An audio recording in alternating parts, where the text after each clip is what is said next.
Hello बच्चों, good morning. हम पाठ पढ़ रहे हैं, पाठ 2, अपना स्थान स्वयं बनाइए। इसका पाठ का हमने सारांश जाना और कुछ इसका अभ्यास कार्य भी हमने आपको दिया था, वो भी। आज इससे आगे हम पढ़ेंगे अभ्यास कार्य में कहानी से ये हम अभ्यास कार्य आगे सीखेंगे। इसमें लिखा है, किसने किससे कहा।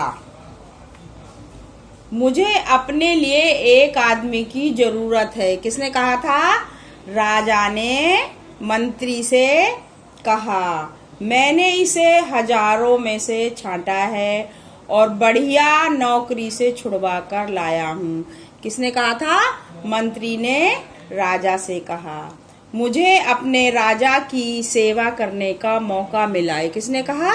युवक ने मंत्री से कहा। इससे अफसरों में ढील और बेईमानी पैदा होगी। किसने कहा? वित्त मंत्री ने राजा से कहा।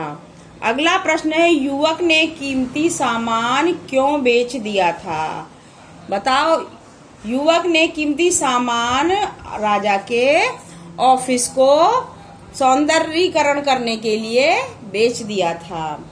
हुजूर, पैसा तो मैं भी डाल सकता था, पर यदि पैसा कम है और इसके लिए पूछताछ न हुई तो इससे अफसरों में बेईमानी और ढील पैदा होगी।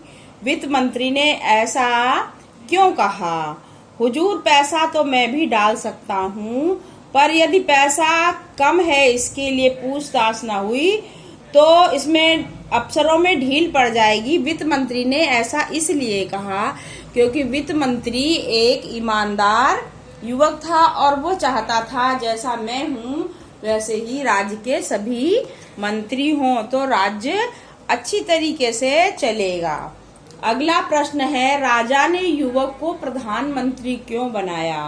राजा ने युवक को प्रधानमंत्री उनकी ईमानदारी और लगन और कार्य को देखकर बनाया। कहानी में किस बात ने आपको सबसे ज्यादा प्रभावित किया? ये बच्चों स्वयं आप अपने आप करोगे कि किस बात ने आपको सबसे ज्यादा प्रभावित किया है। यहाँ से यहाँ तक कार्य कॉपी में करना। ठीक है? समझ में आया?